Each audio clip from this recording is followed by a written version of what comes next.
Hey, brothers and sisters. What up, though, somebody? We are back. We are back. And here we go. Let's Here talk we about go. it. Hey, somebody. What up, though, somebody? Welcome to Build for This Kingdom Marriage.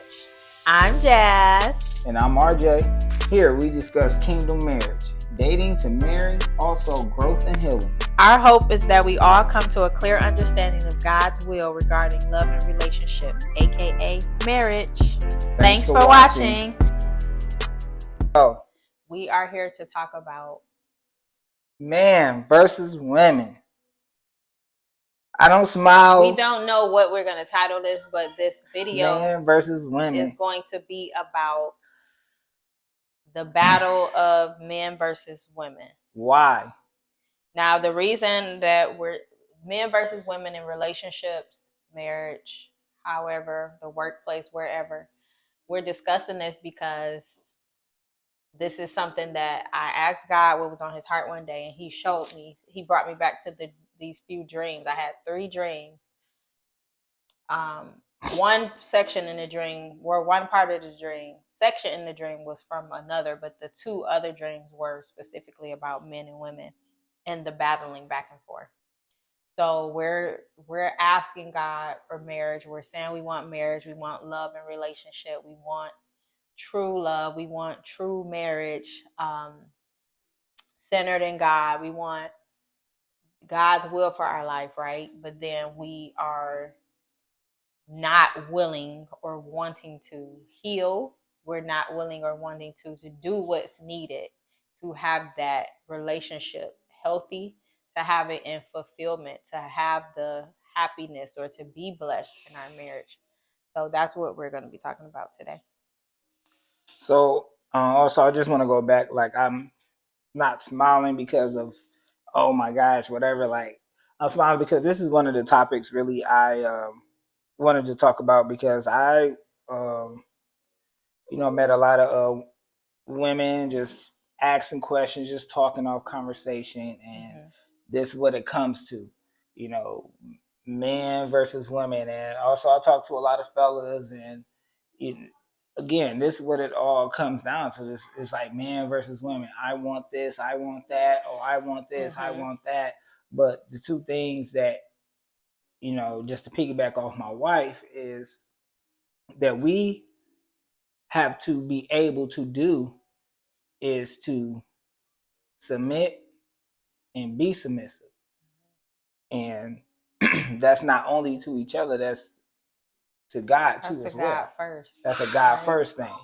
So in marriage, understanding that marriage is a death. We're dying to self. You come into marriage to die to self. Die to me, like how the conversations we're having with people, and they're like me, I. You dying to your selfish ways, your selfish acts, your selfish just oneness. Thinking. And the oneness. You're dying to the oneness of me, and we become 2, or 2 become 1. Yeah, 2 become 1. And it's, the thing is that both parties have to keep in mind is that it's not about you. It's not just about you.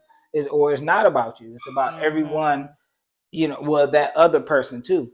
That's why it's very important to have that understanding of where both of you guys coming from, or where that person is coming from. And once you got that clarity and understanding, okay, you move forward from that. Just don't brush it off, sway it away, or walk away thinking like, okay, you said what you said, and I'm still gonna do me. Because if you feel that way or whatever, you shouldn't be married. You shouldn't be in a relationship. You shouldn't be together. You still need some healing. You still need some you still need deliverance.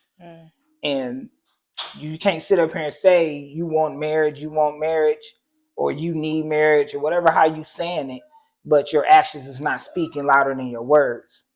And that's the conversation. That's the talk. That's and also that your heart speaks louder.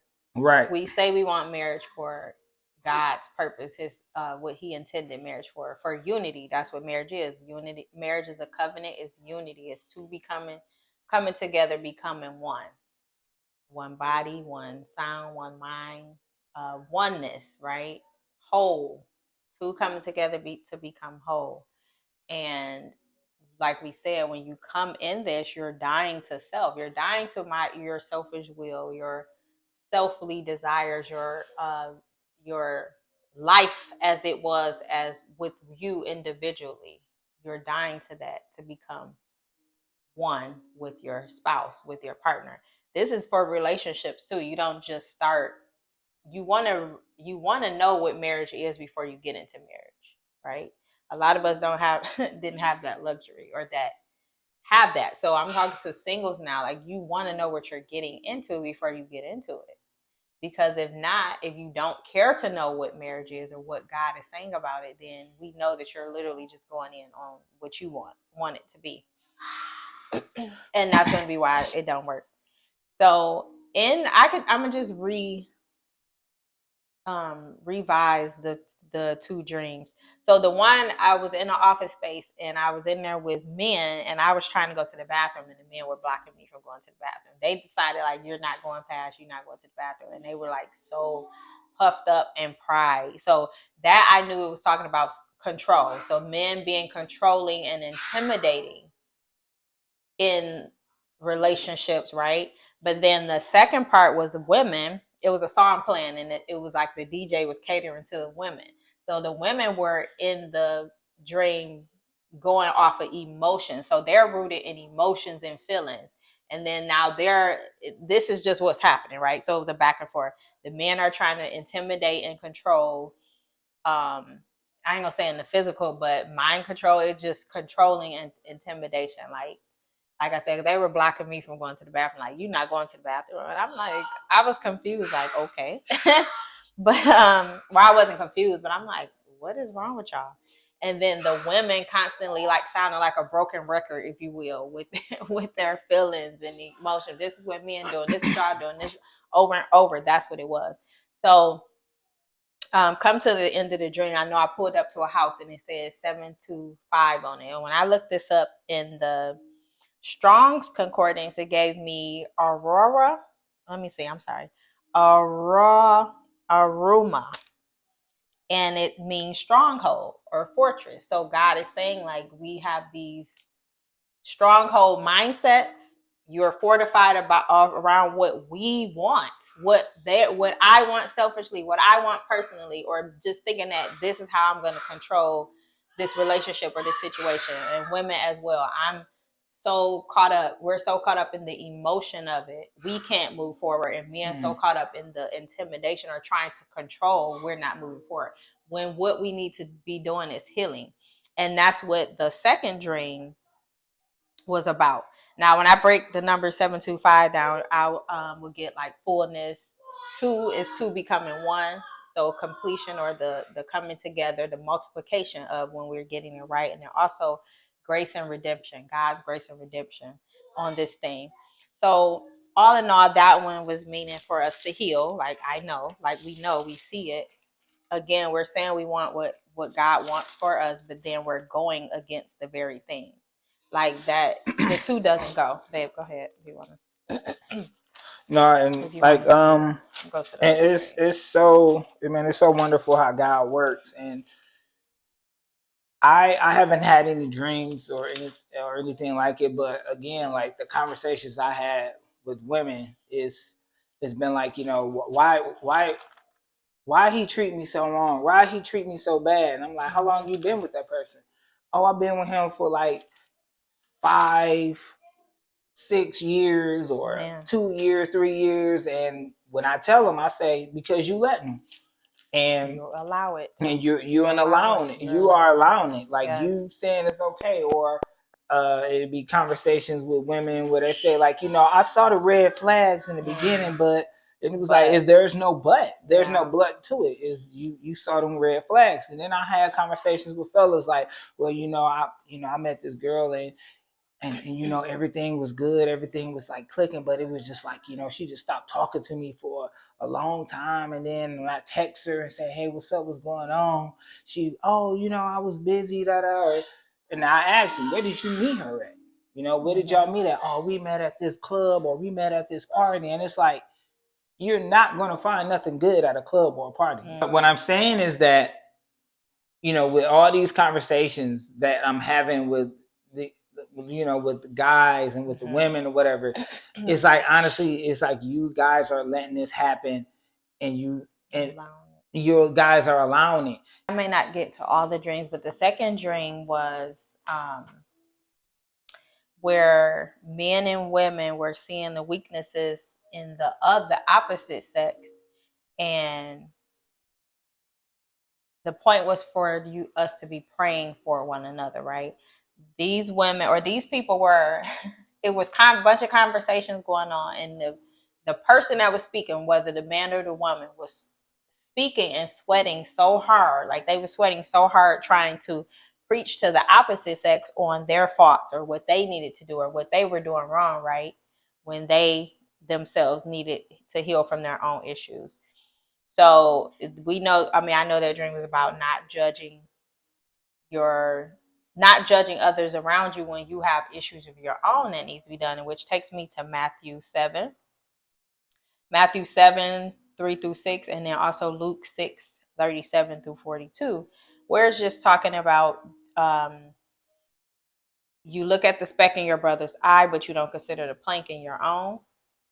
And they said, how can you say to your brother, let me remove the speck from your eye, and look, and a plank is in your own eye? And it says, hypocrite, first remove the plank from your own eye, and then you will see clearly to remove the speck from your brother's eye, right? So it's speaking on that, like you're sweating up, or you're working up a sweat, you're working up all this anger, all this animosity, all these things, trying to preach to the other person what their issues are, when we need to be working on our own. Again, these dreams we're talking about healing, and I know God gave me these dreams for me to intercede, and that's what I did, because we're here for marriage, for unity. That's what we're speaking on. It's not just about the prettiness or that you see or you may think it looks like when you're looking at people that are in healthy marriages or happy marriages or just in general. It's not the look of it. It's actually the work that's done behind the scenes. It's actually doing the work. It's actually dying to self. It's actually healing before you are married and in your marriage. Like this is a work. It's an ongoing work, and it's an ongoing journey. And I wouldn't trade it for the world, or I wouldn't trade it for anything else, but it can be done. We can do this, y'all. We don't have to be out here. Again, we want this is what keeps sitting in my mind. We want marriage, we want unity, we want harmony, we want love. We say we want that, but then we keep battling to go against it. So, like the other dream where I pulled up to the house, I know that meant get the house in order. Get the house in order. And those numbers, like I said, God's redemption and grace on this thing. God saying coming together, come to the fullness of what it should be. Marriage, man and wife, man and woman, husband and wife, marriage. Come to it. Mother and father, come to the fullness of what that actually means, what it means.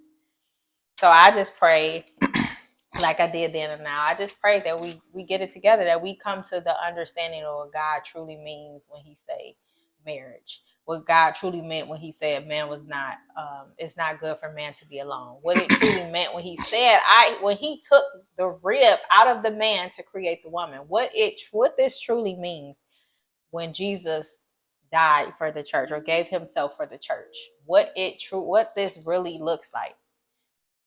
Not just a thought, but what it really is spiritually, in a picture, all of that.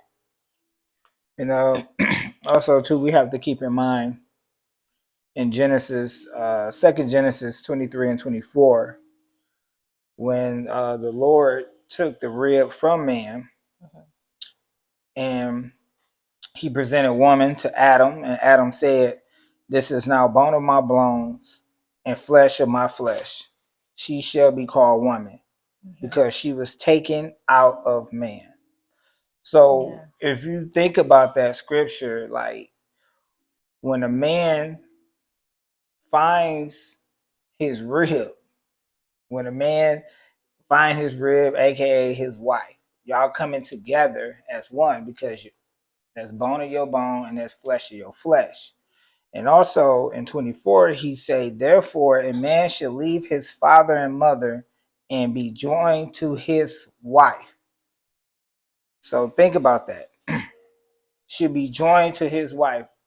The Lord separated rib from man to create woman. But when you guys come together, not you guys not coming together like one and two, y'all come together as one. Y'all come together as one. 1 + 1 = 1. And y'all shall become one flesh again. So it's very important that we remember that, we understand that, and we stand on that, because you got to understand, a man that finds a wife finds good favor with the Lord and finds a great thing. I'm sorry if I messed that up. Favor. And obtains favor. Obtains favor from the Lord. Yeah. Thank you, babe. So we gotta understand that. We gotta stand on that. We can't get caught up in the worldly way or anything like that, because that's not the right way. And we have to understand too, again, that direction is temporary. That's a temporary fix. Or that those directions are gonna lead us to disappointment always. Or yes, disappointment. And we're going through, and you're gonna end up going through that same old circle, the same old cycle all over and over again. So let's take the right and proper steps when it comes to being married. Let's not just be married because, oh, I think that person is going to change, or I know if we marry, all this stuff is going to stop. Because no, it only stops when you surrender, when you surrender it all over to God and ask Him to carry all that burden, because the Lord is not going to put too much upon your heart that you can't handle. We do that ourselves because we don't surrender it over. We don't give it over to Him. Yeah, in every area, not just certain areas. Right, every area. And whatever is not taken care of, it's going to be magnified in marriage. So we have to remember that too. Whatever we weren't healed from, still mindsets that are off, faulty foundations, all that is going to be magnified in order for the coming together to be actually be that. So we just pray this video is encouraging. Let's get back to what God says, the order in what He say, what marriage means, what He says. Like, we have to get back to that. That's the only way it's going to work. It's the only way. Get your house in order. Mm-hmm. I remember the Lord speaking that to me last year sometime, and I knew that what that meant. I knew for me it meant that what I understood submission meant. Like, get in order, because you are under your husband. You fall under your husband. So I had to relearn submission and what it actually meant. How God sees it. But get your house in order. Everybody, we don't have time to be worrying about other people's business and what they're doing. Get your marriage in order. Get your house in order. Right. And also with that means your mental, your heart posture too. And also your physical too as well. Get your body in order. Get your body in order. And when it comes to the physical, I mean, I shouldn't have to go into example, stop doing things that's destroying your body. Because that's something that the enemy is trying to do. But anyway, we thank you guys for watching. We hope that this video helps. And if you like this type of content, please leave a comment, like it. Right. But leave us a comment. Let's talk. Let's talk. Let's chat. But until then, good people, you guys stay blessed. And remember, always keep God above, and your life will fit comfortably like a glove. Have a great day. Bye.